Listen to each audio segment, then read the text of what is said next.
Folks, what a mental day of sport, day of football, day in the title race. It's sensational. It's fucking nuts.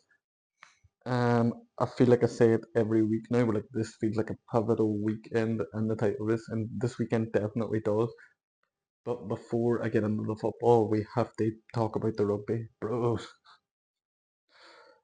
What the fuck just happened? Like, first of all, the Irish people relying on England to do us a favour is already fucking over before it starts.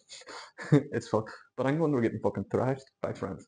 Um, and they got back into it, brought it level, and you're thinking, holy shit, Ireland were top. Ireland were top of the Six Nations right up until the final kick of the game. And France ended up getting it over the line and winning the Six Nations and breaking Irish hearts on St. Patrick's weekend as well. Like, how fucking inconsiderate is that? Oh man. It almost capped off the perfect weekend for me as an Irish Arsenal fan. It almost capped off the perfect weekend. But yeah, obviously I do have a fair Scottish audience on here.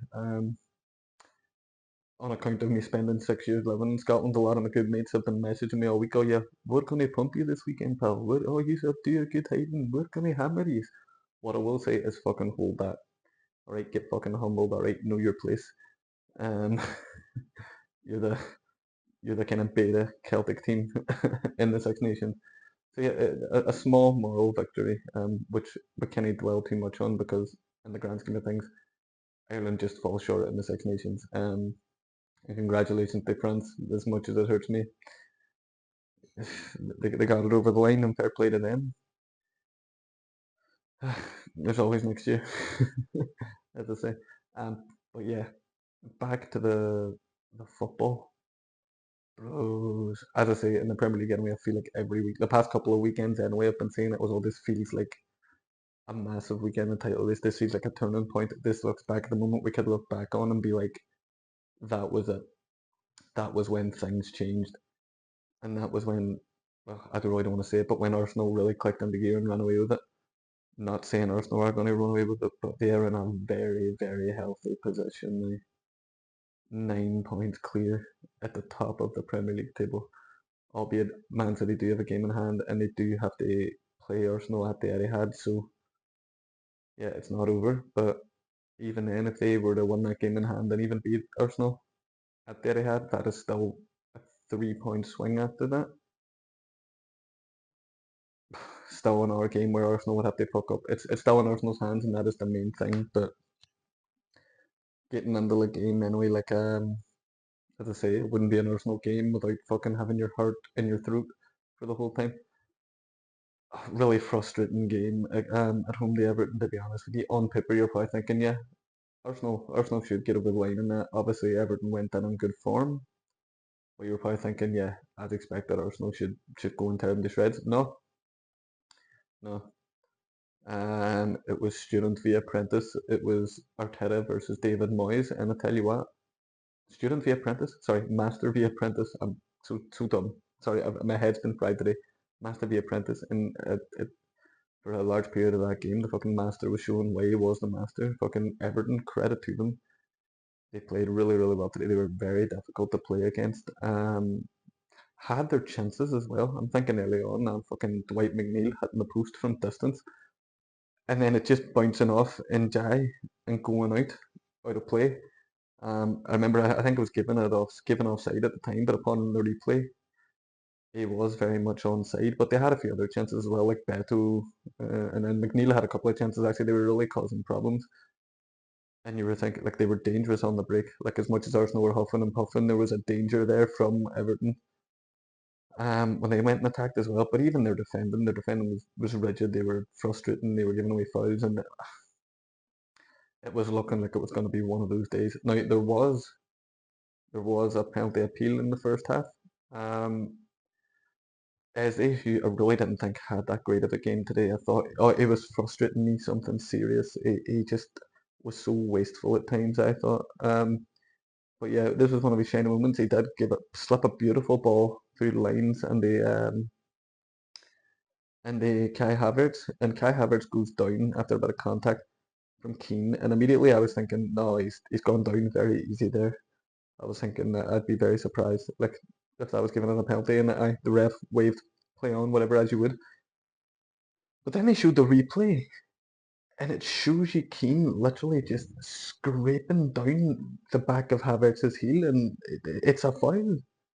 It is a clear as day penalty. Like as I say, like watching it live, I didn't think it was, but um, in real time. But then when I watched the replay and I saw that angle, it was a stone wall penalty. Um, and it took about fucking 5 seconds for VAR to have a look at it and stand by the on-field decision. I was like, what the fuck is going on here? I think Jamie Redknapp at halftime like kind of like summarized it perfectly. He had said that we've seen them take about 4 and 5 minutes to check really like obviously stupid decisions, and they're taking 4 minutes, and it should be something sorted like very very quickly. This one that actually did need the time and did need it like a few other angles and a little bit more analysis was sorted like that. It was ridiculous. But again, like for me, it's Stonewall penalty. But like, if you're going to try and win a league, you can't be like coming out with excuses like that. So yeah, they huffed and they puffed, and it did just look like it was going to be one of those days where Arsenal just couldn't blow the house down. And as I say, like Timber went off injured as well, but I thought he was very wistful before that too. He looks shattered. He looks fucking shattered.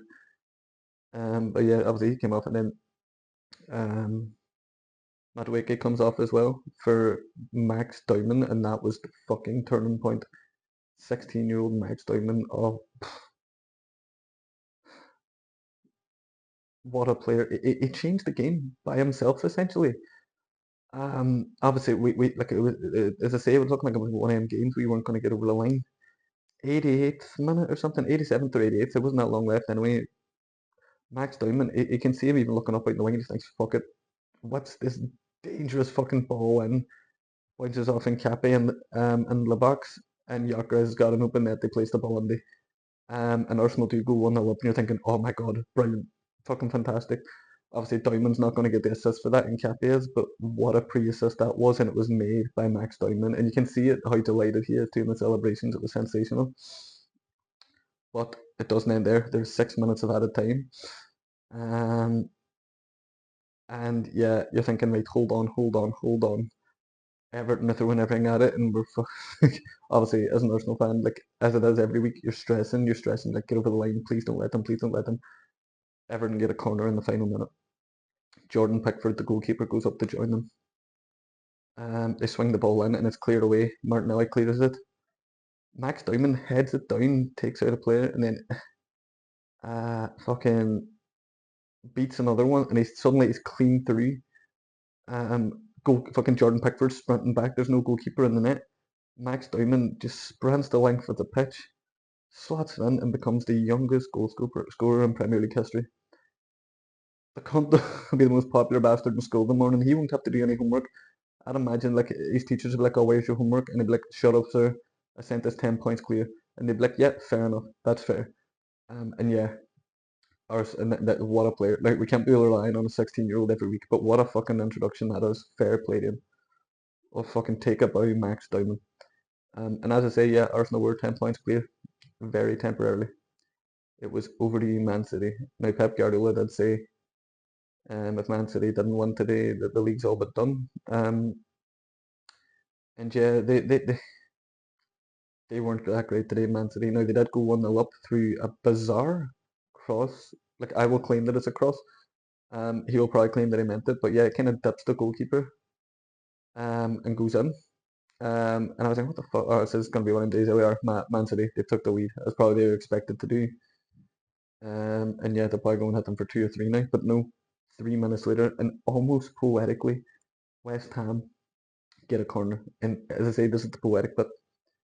It's an ex-Arsenal player scoring from a corner to equalise. Konstantinos Mavropanos, take up out son. And honestly, what a performance he had today in general. Um, him and the goalkeeper, Hermansen, is it the goalkeeper was called? Both of them were like fucking solid rocks today. Some of the fucking shots and the crosses the goalkeeper was claiming was fucking second to none. I was like, he's not even just saving them, he's holding them. He's holding on to them. And like, do you know what I really respected tonight is that like obviously Arsenal are guilty of it too, sorry, but like there was no time wasted. West Ham were going for it. He would collect the ball and then just launch it upfield. There was one day it was a fucking excellent throw. He sent Bowen through at one stage. Now Bowen didn't have the pace to go in and kind of get the shot away, but the distribution from this goalkeeper was fucking insane. It was unbelievable. For me, he was man of the match. You know, Mavropanos got it, but he threw everything on the line as well. But yeah, what a performance from West Ham. I'd say that's the thing. Credit to Everton because they gave Arsenal a tough game, but fucking credit to West Ham for the shift that they put in against Man City. As I say, they were going for it right up to the final minute. By hook or by crook, they weren't losing the game, but they actually wanted to win it.